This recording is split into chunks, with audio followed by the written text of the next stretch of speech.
च धर्मस्य सर्वधर्म स्वरूपिणे अवतार वरिष्ठाय रामकृष्णाय ते नमः। শ্রী শ্রী রামকৃষ্ণ লীলা প্রসঙ্গ প্রথম ভাগ গুরুভাব পূর্বার্ধ পূজনীয় স্বামী শারদানন্দ মহারাজের রচনা। পৃষ্ঠা সংখ্যা 107। গুরুভাবে মথুরের প্রতি কৃপা। কামারপুকুরে ঠাকুরের রূপে গুণে জনতার কথা। রূপের কথায় ঠাকুরের জীবনের আর একটি ঘটনা এখানে মনে আসিতেছে। এই সময় প্রতি বৎসর বর্ষার সময় ঠাকুর 3-4 মাস কাল জন্মভূমি কামারপুকুরে কাটাইয়া আসিতেন। কামারপুকুরে থাকিবার সময় মাঝে মাঝে শিওর গ্রামে ভাগিনেয় হৃদয়ের বাড়িতেও যাইতেন। ঠাকুরের শ্বশুরালয় জয়রামবাটি গ্রামের ভিতর দিয়া শিওরে যাইবার পথ। সেখানকার লোকেরাও উপরোধ অনুরোধ করিয়া ঠাকুরকে সেখানে কয়েকদিন এই অবসরে বাস করাইয়া লইতেন। ঠাকুরের পরম অনুগত ভক্ত ভাগিনেয় হৃদয় তখন সর্বদা ঠাকুরের সঙ্গে থাকিয়া তাহার সর্বপ্রকার সেবা করিতেন। কামারপুকুরে থাকিবার কালে ঠাকুরকে দেখিবার ও তাহার মুখের দুটো কথা শুনিবার জন্য সকাল হইতে সন্ধ্যা পর্যন্ত গ্রামে স্ত্রী পুরুষের ভিড় লাগিয়াই থাকিত। প্রত্যুষেই প্রতিবাসী স্ত্রী লোকেরা বাড়ির পাট ছাঁট সারিয়া স্নান করিয়া জল আনিবার জন্য কলসি কক্ষে লইয়া আসিতেন ও কলসিগুলি ঠাকুরের বাটির নিকট হালদার পুকুরের পাড়ে রাখিয়া চাটুজ্যেদের বাড়িতে আসিয়া বসিতেন এবং ঠাকুরের বাটির মেয়েদের ও ঠাকুরের সহিত কথাবার্তায় 1-8 ঘণ্টা কাল কাটাইয়া পরে স্নানে যাইতেন। এইরূপ নিত্য হইত। এই অবকাশে আবার কেহ কেহ রাত্রে বাটিতে কোনো ভালো মন্দ মিষ্টান্নাদি তৈয়ার করা হইলে তাহার অগ্রভাগ তুলিয়া রাখিয়া তাহা লইয়া আসিয়া ঠাকুরকে দিয়া যাইতেন। রঙ্গরসপ্রিয়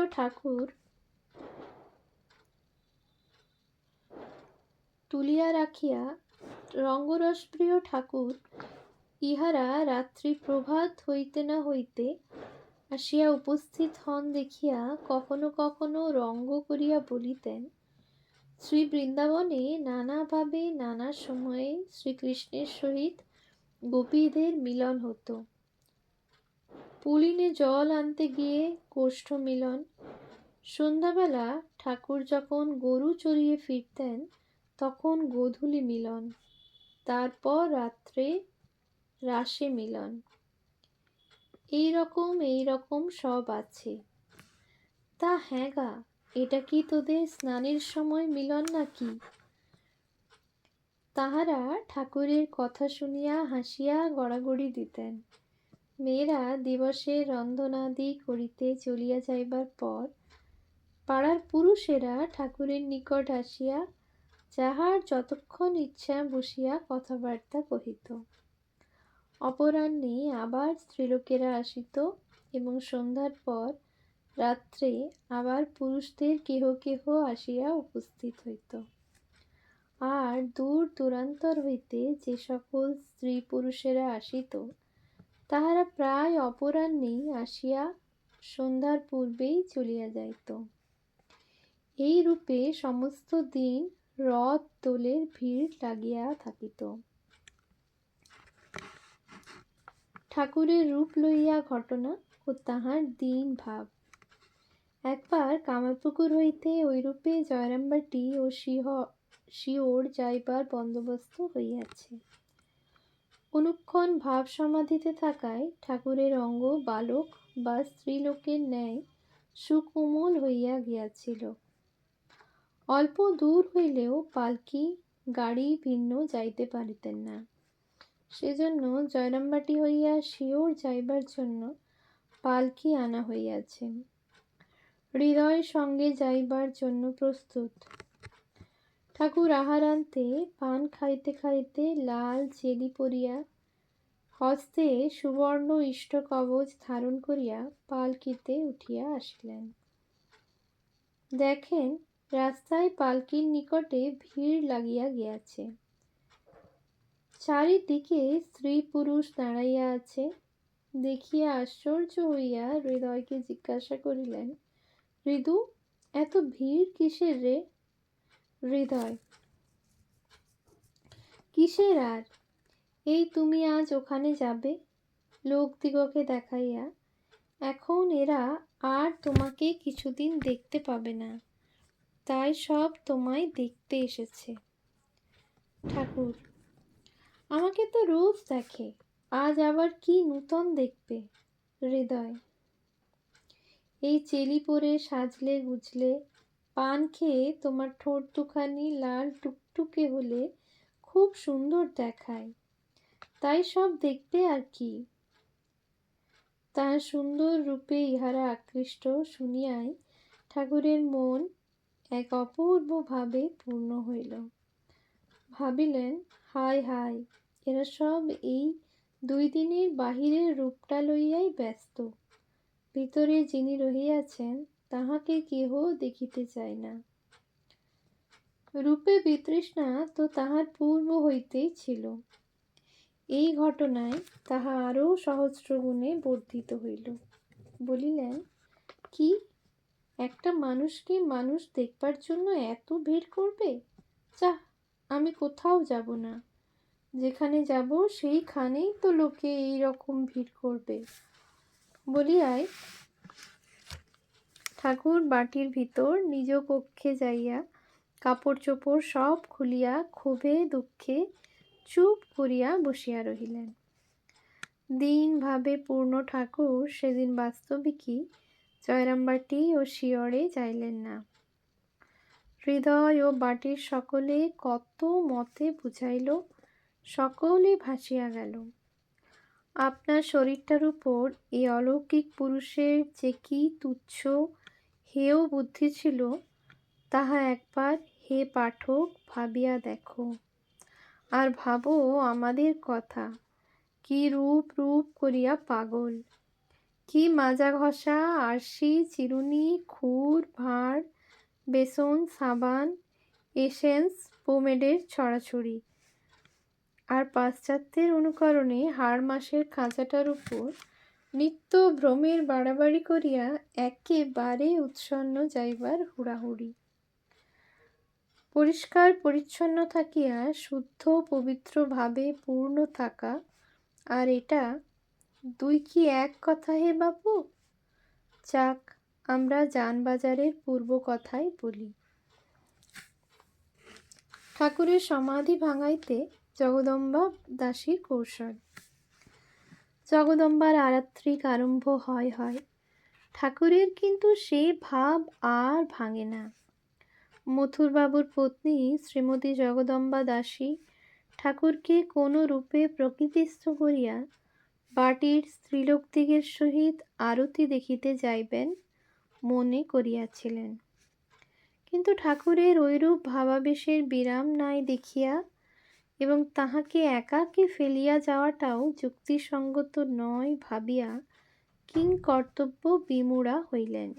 ভাবিলেন, করি কি, আমি যাহাকেই রাখিয়া চলিয়া যাইব, একবার আরতির বাজনা বাজিয়া উঠিলেই সে নিশ্চয়ই তথায় ঊর্ধ্বশ্বাসে ছুটিবে।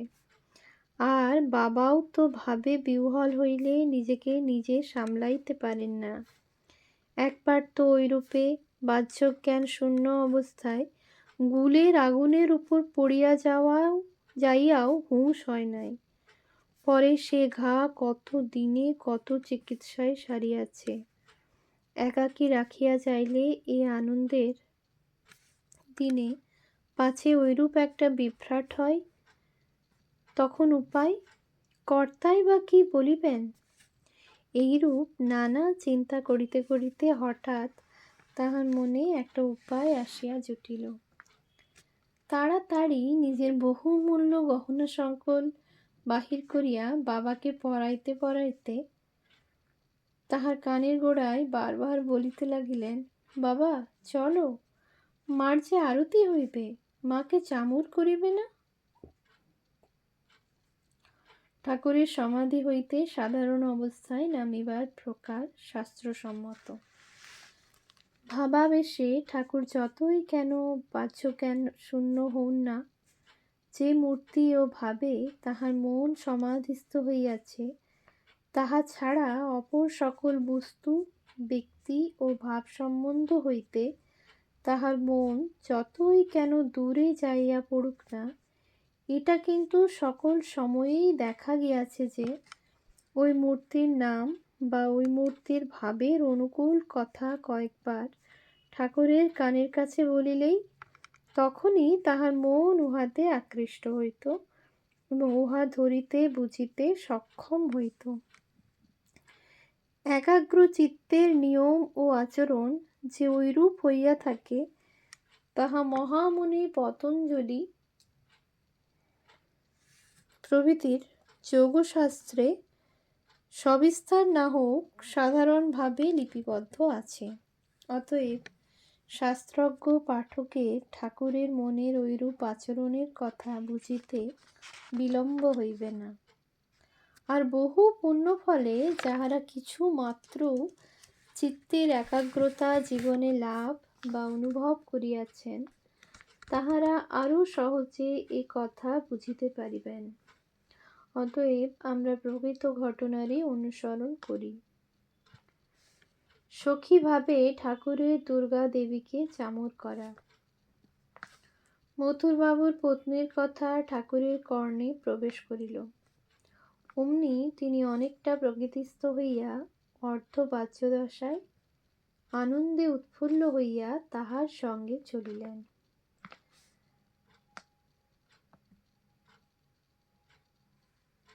তাহারা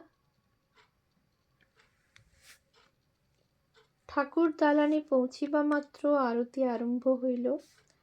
ঠাকুরও স্ত্রীগণ পরিবৃত হইয়া চামর হস্তে প্রতিমাকে বিজন করিতে লাগিলেন।